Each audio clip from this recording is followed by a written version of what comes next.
Hello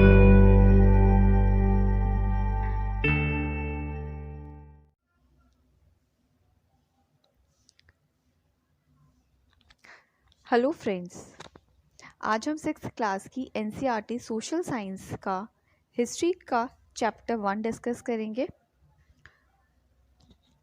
so let's get start. इस book का नाम है हमारा अतीत। हमारा अतीत में हम हमारे अतीत के बारे में क्या हुआ है, क्या नहीं हुआ है, इसके बारे में जानेंगे। इस चैप्टर में हम ये पढ़ेंगे कब, कहाँ और कैसे क्या हुआ है, इसके बारे में जानेंगे। चलो बताओ, अगर मान लीजिए लास्ट ईयर क्या हुआ है, या पिछले 2 दिन पहले क्या हुआ है, या कल क्या हुआ है, ये हम कैसे पता लगा सकते हैं? या तो हम किसी से बात कर सकते हैं, या न्यूज़पेपर के थ्रू जान सकते हैं, या फिर टीवी में जो न्यूज़ आती हैं उससे हमें पता चलता है कि कल क्या हुआ था। अतीत के बारे में हम कैसे जान सकते हैं? अतीत के बारे में हम ऐसे जानेंगे, या तो हम उस पर्सन से मिलेंगे जो उस टाइम पीरियड पे मौजूद था। जैसे कि आपका टाइम पीरियड अलग है, आपके पेरेंट्स का टाइम पीरियड अलग था, उनके टाइम पे कुछ और हुआ करता था, और आपके दादा दादी के ज़माने में कुछ और हुआ करता था।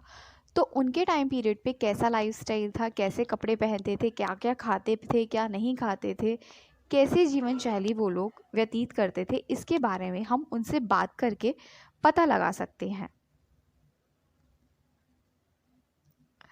अतीत के बारे में कैसे जानोगे कि लोग क्या खाते थे, कैसे कपड़े पहनते थे, किस तरह के घरों में रहते थे। अब जैसे अभी क्या है, अभी इतनी बड़ी बड़ी बिल्डिंग्स आपको देखने को मिलती है, मॉल्स देखने को मिलते हैं, बहुत सारे बाज़ार देखने को मिलते हैं, अलग अलग तरह की मार्केट्स हैं, फूड्स हैं, बहुत सारी चीज़ें हैं। लेकिन क्या आपके दादा दादी के टाइम पे ये सब चीज़ें हुआ करती थी, या फिर उनके पेरेंट्स के टाइम पे ये सारी बिल्डिंग्स, मॉल्स, सिनेमा हॉल्स, इतना ट्रांसपोर्टेशंस था? नहीं था ना। तो इसी को बोलते हैं अतीत। अतीत में क्या हुआ है, कैसे हुआ है, इसके बारे में हम कैसे जानेंगे? जैसे हमारे दादा दादी हमें कई कहानियाँ सुनाते हैं, या हम कोई मूवी देखते हैं, मूवी से भी हमें अतीत के बारे में जानकारी मिलती है, क्योंकि मूवी भी क्या स्टोरी बेस्ड होती हैं और रियल लाइफ बेस्ड होती हैं। जैसे कि उस टाइम पे क्या गेम्स हुआ करते थे, कौन सा खेल खेलते थे, कौन से गीत गाया करते थे, या पहले कौन से नाटक थे। पहले जैसे अभी क्या है, अभी बहुत सारे तरह के सीरियल्स पहले भी थे, बट अभी भी हैं, लेकिन कार्टून्स में देख लीजिए, पहले पोकेमॉन चला करता था, ठीक है, डेक्स्टर आता था, स्कूबी डूबी आता था, टॉम एंड जेरी आता था। अभी क्या है, शिनचैन है, डोरेमोन है।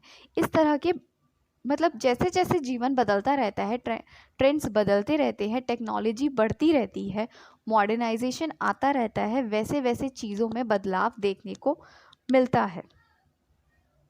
अब ये बात आती है कि लोग रहते कहाँ थे, कैसे घरों में रहते थे। पहले तो इतनी बड़ी बड़ी बिल्डिंग्स नहीं हुआ करती थी, पहले तो झोपड़ियाँ हुआ करती थी, या जो जैसे भी घर हुआ करते थे, इस तरह के पक्के मकान नहीं होते थे, कच्चे मकान हुआ करते थे। फिर धीरे धीरे जैसे जैसे मॉडर्नाइजेशन आया, टेक्नोलॉजी आई, वैसे वैसे जीवन में परिवर्तन होते गए। अब क्या था, कई लाख वर्ष पहले लोग नदी के तट पे रहते थे। कौन से नदी के तट पे रहते थे? नर्मदा नदी के तट पे। यहाँ रहने वाले आरंभिक लोगों में से कुछ लोग कुशल संग्राहक थे। कुशल संग्राहक मतलब होता है जो आसपास के जंगलों की विशाल संपदा से परिचित थे, ठीक है। वे अपने लिए भोजन का इंतज़ाम करते थे। कैसे? जड़ों से, फलों से, जंगल के अन्य उत्पादों का यहीं से संग्रह किया जाता था। वे जानवरों को आखेटक किसको कहा जाता है? जो लोग शिकार करते थे, उनको कहा जाता है।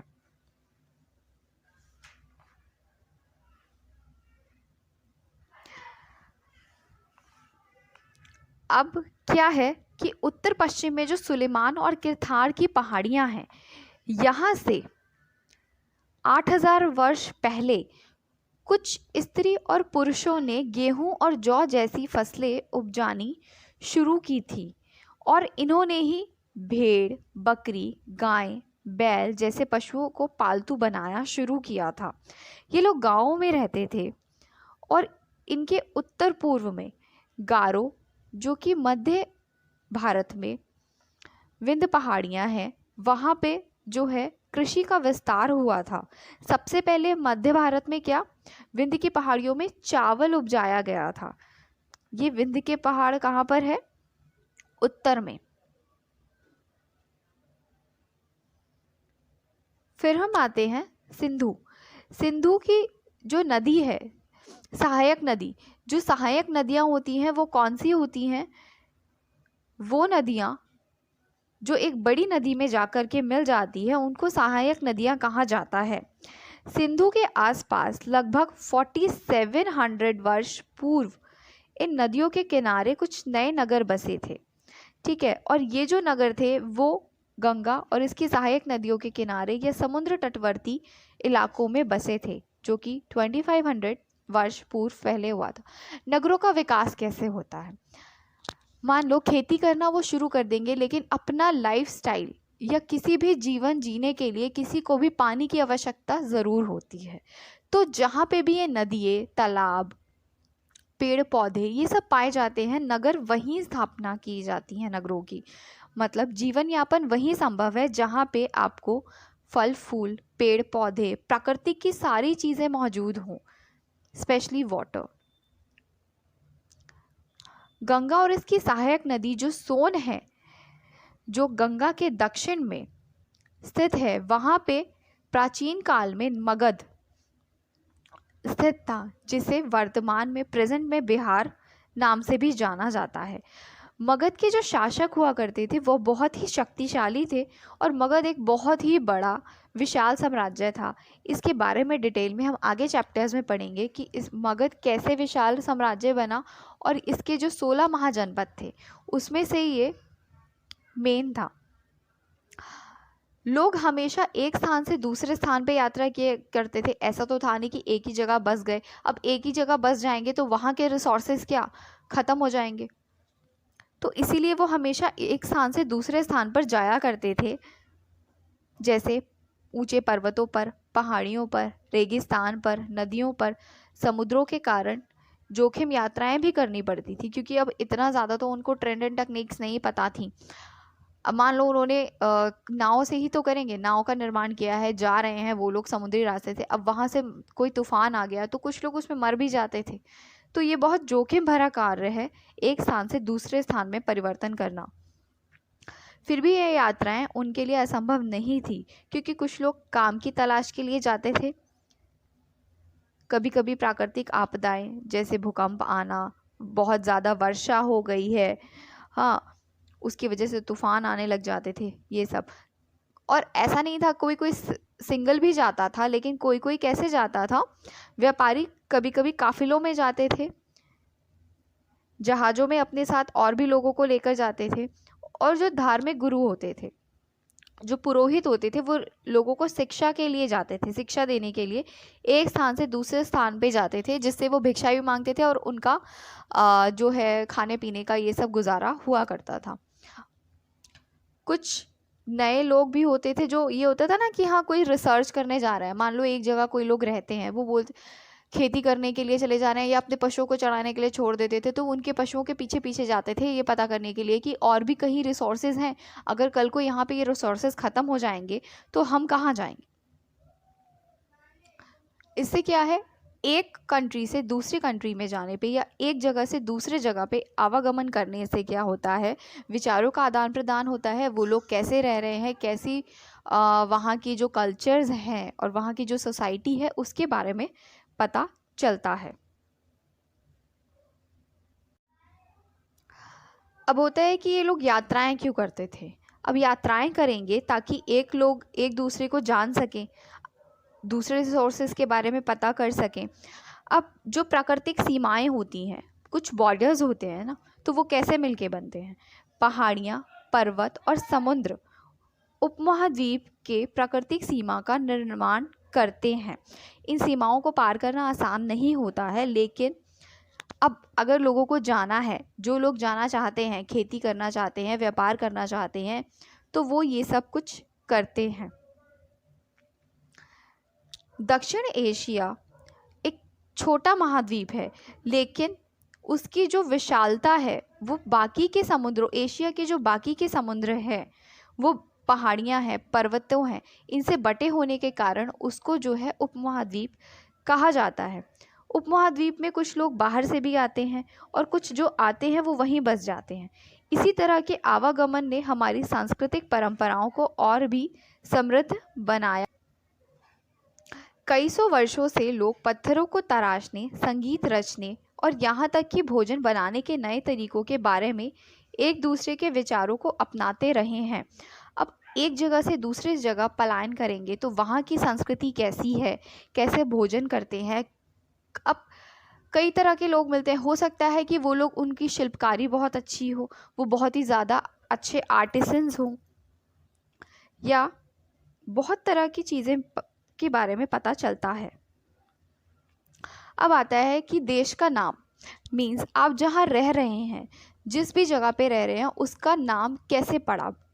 भारत, जैसे हम कहाँ रहते हैं, भारत में रहते हैं, कई लोग पाकिस्तान में रहते हैं, तो पाकिस्तान का नाम कैसे पड़ा, उस एरिया का नाम कैसे डिसाइड करेंगे आप कि ये है, अमेरिका है, अफ़गानिस्तान है, ये सब जगहों के बारे में कैसे पता चलेंगे। जैसे कि इंडिया जो शब्द है वो इंडस से निकला है, जिसको संस्कृत में सिंधु कहा जाता है। लगभग 2500 वर्ष पूर्व पहले उत्तर पश्चिम से आने वाले ईरानियों और यूनानियों ने ही सिंधु को हिंदौस और इंदौस, इस नदी से पूर्व में स्थित भूमि प्रदेश को इंडिया कहा था। मतलब जो 2500 वर्ष पहले जो ईरानी और यूनानी आए थे, उन्होंने ही सिंधु को हिंदौस, ईरानियों ने, और यूनानियों ने इसको इंडोस कहा था। जो सिंधु नदी के किनारे स्थित था उसी को इंडिया कहा जाता था। और जो उत्तर पश्चिम में लोग रहते थे, वहाँ के लोगों ने इंडिया को भारत के नाम से प्रयोग किया है, जिसका आगे चल के हम जिसको भारत बोलते हैं। और इसको ऋग्वेद में भी इसका वर्णन मिलता है, जो 3500 वर्ष पुरानी है, जिसका उल्लेख संस्कृत में किया गया है। अब आती है अतीत के बारे में कैसे जानते हैं। मान लो बहुत सारी अतीत के बारे में कुछ लोग जब रहते हैं तो वो टेक्स्ट लिखते हैं।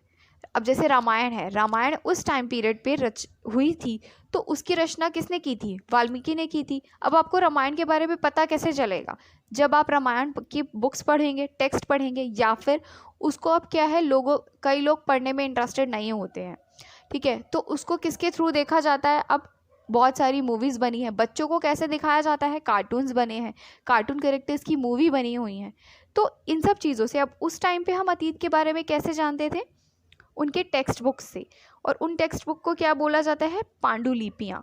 और पांडुलिपियाँ क्यों बोला जाता था, क्योंकि ये पांडुलिपियाँ हाथ से लिखी जाती थी। ये जो पुस्तकें हाथ से लिखी जाती थी, इसकी वजह से इनको पांडुलिपि कहा जाता है। इंग्लिश में पांडुलिपि को मनुस्क्रिप्ट बोला जाता है।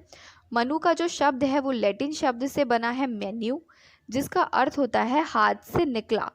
और ये लिखा किस पे जाता था, पांडुलिपियाँ ताड़पत्रों पर लिखी जाती थी, जो हिमालय क्षेत्र में उगने वाले भूर्ज नामक पेड़ की एक छाल से विशेष तरीके, जिसको भोजपत्र बोला जाता है, उससे बनाई जाती थी।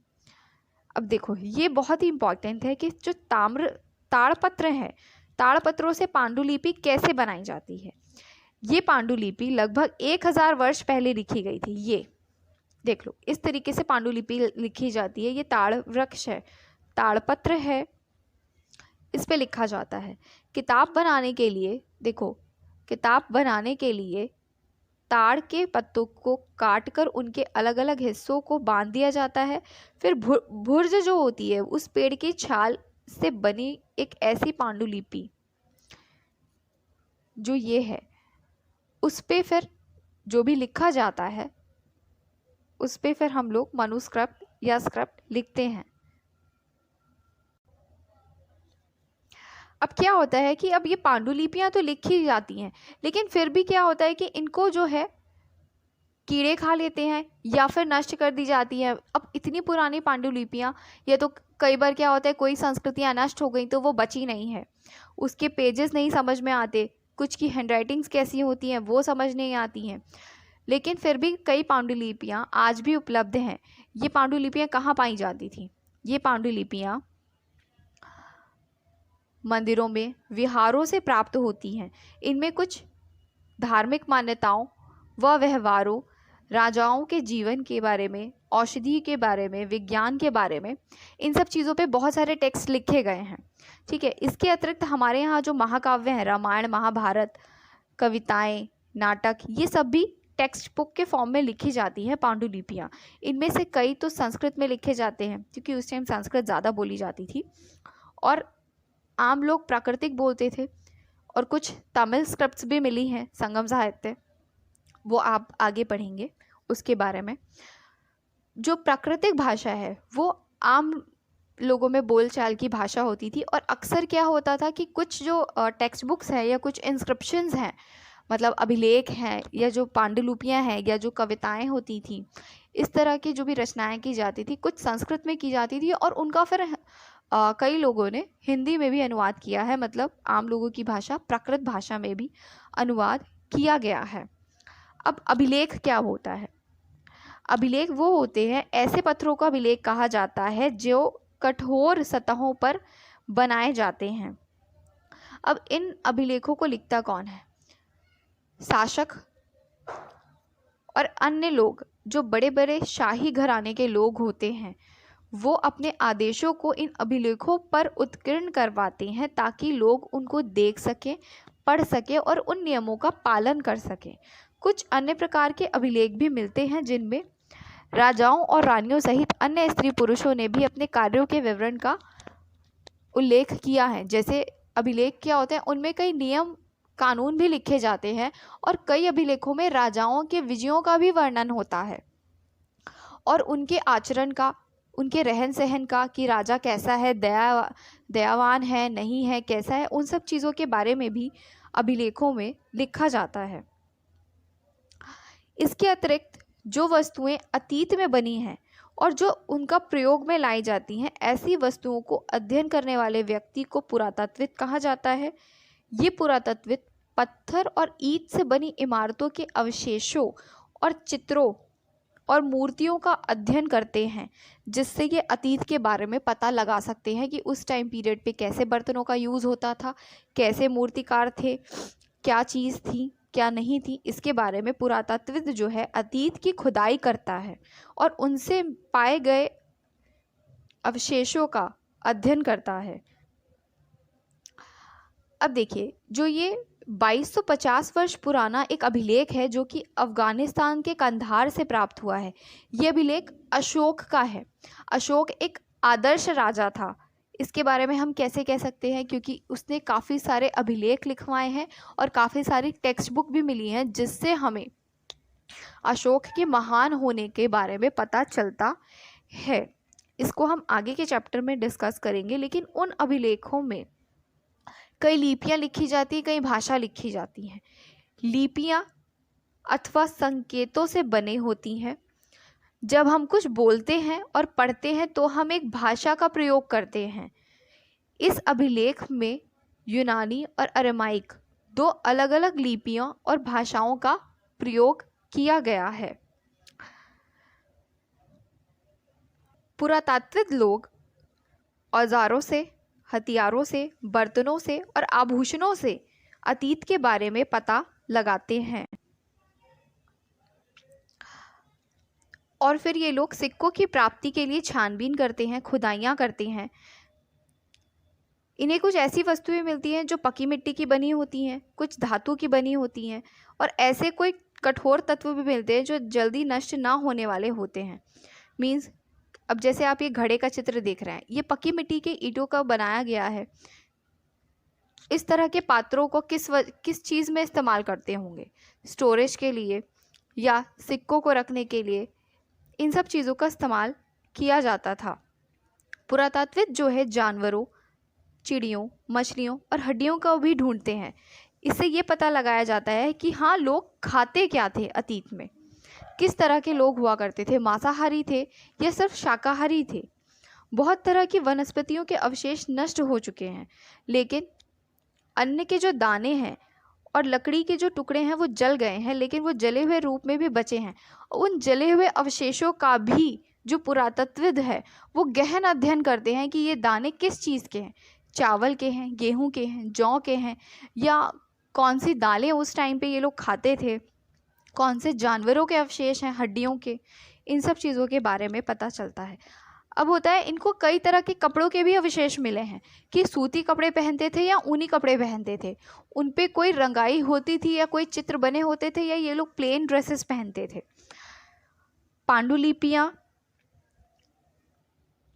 पांडुलिपियों, अभिलेखों और पुरातत्विद से ज्ञात जो जानकारी होती है, इतिहासकार इन सब चीज़ों के लिए स्त्रोत्र शब्द का यूज़ करते हैं। स्त्रोतों से ही हम इतिहास के बारे में जानकारियाँ इकट्ठी कर सकते हैं, और इतिहासकार उन्हें कहा जाता है जो अतीत का अध्ययन करते हैं। स्त्रोतों के प्राप्त होते ही अतीत के बारे में पढ़ना और भी रोचक हो जाता है, क्योंकि इन स्त्रोतों की सहायता से ही हम धीरे धीरे अतीत का पुनर्निर्माण करते हैं। अब जैसे जैसे हमें स्त्रोत्र मिलते रहते हैं, पांडुलिपियाँ मिली हैं, अभिलेख मिले हैं, या जो भी पुरातात्विक सामग्री हमें मिलती है, उससे क्या होता है, हमारा इंटरेस्ट और बढ़ जाता है कि अच्छा ये लोग ऐसे घरों में रहते थे, ये लोग ये भोजन किया करते थे। जब बहुत सारी चीज़ें इकट्ठी होने लग जाती हैं तो हम फिर उसको जोड़कर, एक एक चीज़ों को जोड़कर उनका पुनर्निर्माण कर कर देखते हैं।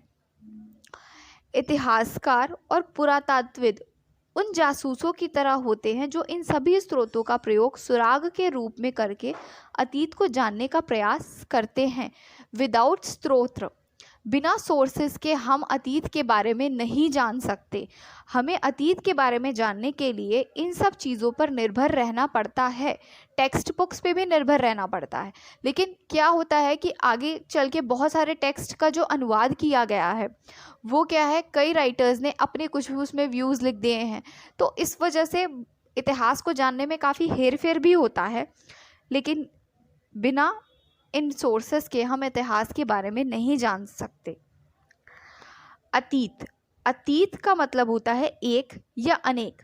अतीत जो शब्द है वो बहुवचन के रूप में प्रयोग होता है।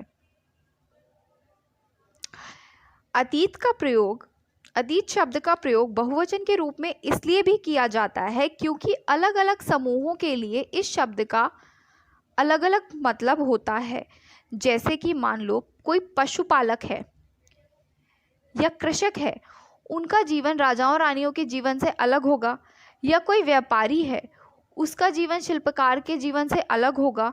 तो उस समय के जो लोग थे, देश में अलग अलग हिस्सों में रहते थे, उनके अपने अलग अलग व्यवहार और रीति रिवाज थे, उनके अपने अलग अलग लाइफस्टाइल्स, अपने अलग अलग कल्चर्स थे, अपनी अलग अलग खाद्य सामग्रियाँ होती थी, खान पान, रहन सहन, हर तरह के लोग थे, अलग अलग तरीके के जो थे। अब जैसे कि अंडमान जो द्वीप है, अंडमान में जो लोग हैं वो अपना भोजन कैसे करते हैं, मछलियाँ पकड़ के करते हैं, शिकार करके करते हैं, फल फूल संग्रह करके करते हैं। इसके विपरीत जो शहरों में लोग रहते हैं वो खाद्य आपूर्ति के लिए, मतलब वो अपने भोजन के लिए, वो खुद तो खेती करते नहीं हैं, वो किसानों पर निर्भर रहते हैं, दूसरे व्यक्तियों पर निर्भर रहते हैं। इस तरह के भेद अतीत में भी विद्यमान थे। जो लोग पशुपालक थे वो खुद कल्टीवेशन करते थे, खेती करते थे, पशुओं को पालते थे। लेकिन जो और अन्य लोग थे, शाही घराने के लोग थे, वो इन पशुपालकों, कृषकों, इन सब पर क्या थे, निर्भर थे। इसके अतिरिक्त उस समय के जो शासक थे वो अपनी विजयों का लेखा जोखा रखते थे, जिससे कि हमें उनके बारे में पता चलता है कि उन्होंने कितनी लड़ाइयाँ लड़ी हैं, कितनी विजयों को प्राप्त किया है, उनका रहन सहन कैसा था, और उनका जो भी सारी चीज़ें थी, अच्छाइयाँ बुराइयाँ, वो लोग कैसे रहते थे, कैसा राजा था, क्रूर था या दयावान था, इन सब चीज़ों के बारे में पता चलता है। या फिर उन्होंने जनता के हित के लिए क्या कार्य किए, क्या नहीं किए, इन सब चीज़ों के बारे में पता लगता है। और जो आम लोग थे, क्या कोई पशुपालक अपनी कहानी लिखेगा, क्या वो कोई अभिलेख उत्पन्न करवाएगा कि वो कैसा जीवन जी रहा है, कैसा नहीं जी रहा है? क्या और भी जो लोग थे, शिकारी थे, मछुआरे थे, कृषक थे, पशुपालक थे, इन सब के बारे में आपको पता चलेगा कि वो दिन भर में क्या काम करते हैं क्या नहीं करते। लेकिन जो इसके विपरीत राजा रानी थे, ये जो शाही घराने के लोग थे, उनके बारे में वो सुबह से लेकर क्या क्या करते थे, क्या क्या उनकी जो दैनिक दिनचर्या थी, उसके बारे में एक एक चीज़ों के बारे में उनकी रिटन फॉर्मेट में होता है। उनके कार्यों का लेखा जोखा रखा जाता था। पुरातत्व की सहायता से हमें उनके जीवन के बारे में जानने में मदद मिलती है। अब हम जानेंगे तिथियों का महत्व। तुम ये कैसे कह सकते हो कि हाँ 1956 में ऐसे हुआ था, या 1857 की क्रांति हुई थी, या आपका डेट ऑफ बर्थ कि मेरा डेट ऑफ बर्थ ये है, तो इसके बारे में आप कैसे पता चलेगा? जो ये टाइम है, तिथियां हैं, वो कैसे निर्धारित की गई थी? इस बुक में हम जो भी कुछ पढ़ेंगे उसको 2000 ईस्वी से निर्धारित किया जाता है। ठीक है, जो ये 2000 है वो ईसा मसीह के जन्म के समय माना जाता है। अतः 2000 वर्ष कहने का मतलब ये होता है ईसा मसीह के जन्म का वर्ष। 2000 में ईसा मसीह का जन्म हुआ था, वहीं से हम अपना टाइम पीरियड जो है निर्धारित करते हैं।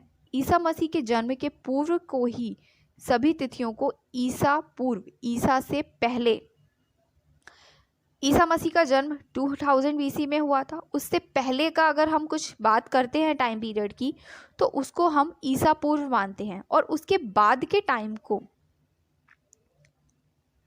BC माना जाता है, बिफोर। इस पुस्तक में हम अपना जो टाइम पीरियड है उसको हम कितना मानते हैं? 2000 को।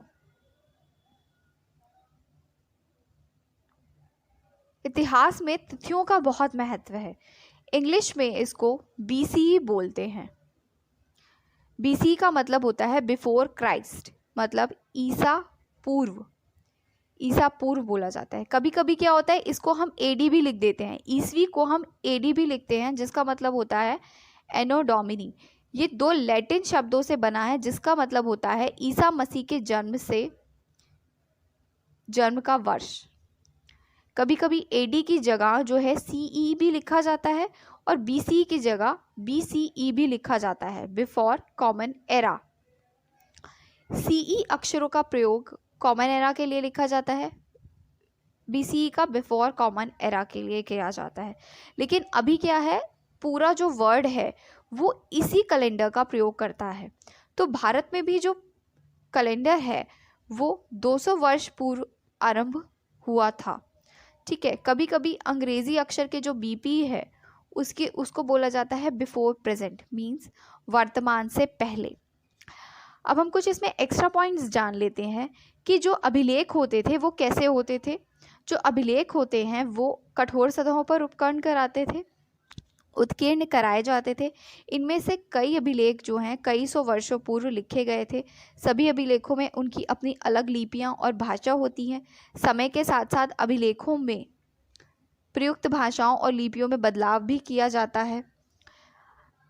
अब ये हम कैसे जान पाएंगे कि किस विद्वान ने क्या लिखा है या क्या नहीं लिखा है? इसका पता एक अज्ञात लिपि से चलता है। ये जो देख रहे हो ये एक लिपि है, एक अफ्रीका के देश से मिली है। उनके अभिलेखों में ये चित्र बने हुए थे और इन चित्रों को इन अक्षरों से डिस्क्राइब किया गया था।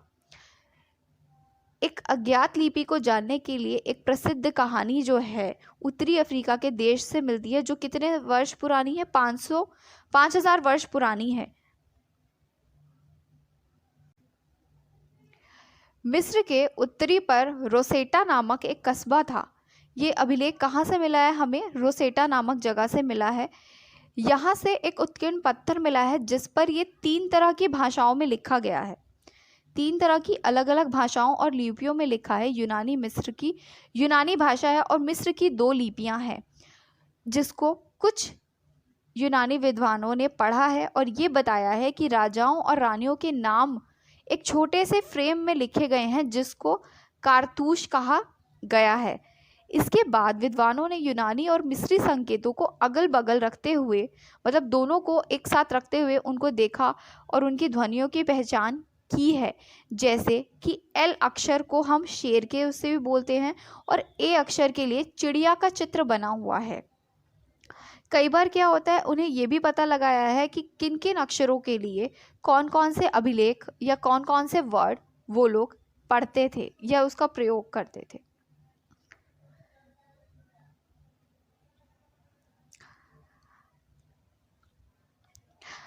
आई होप आपको ये वीडियो अच्छा लगा होगा, और ऐसे ही हम इसके आगे के चैप्टर्स और इसकी आगे की बाकी की जो बुक्स हैं सोशल साइंस की, हिस्ट्री तो हम पढ़ ही रहे हैं, पॉलिटिकल भी पढ़ेंगे और ज्योग्राफी भी पढ़ेंगे और बाकी के चैप्टर्स भी डिस्कस करेंगे। और आप मुझे ये बता दीजिएगा कि आपको ये चैप्टर कैसा लगा, और आपको अगर कोई और चैप्टर पढ़ना है तो उसको भी कमेंट बॉक्स में मेंशन कर दीजिएगा, ताकि मैं दूसरे चैप्टर का वीडियो जो आप पढ़ना चाहते हैं उसका बना सकूं। आपको अगर ये चैप्टर अच्छा लगा हो, ये वीडियो अच्छा लगा हो, तो प्लीज़ इसको लाइक और सब्सक्राइब ज़रूर कीजिएगा। Thank you.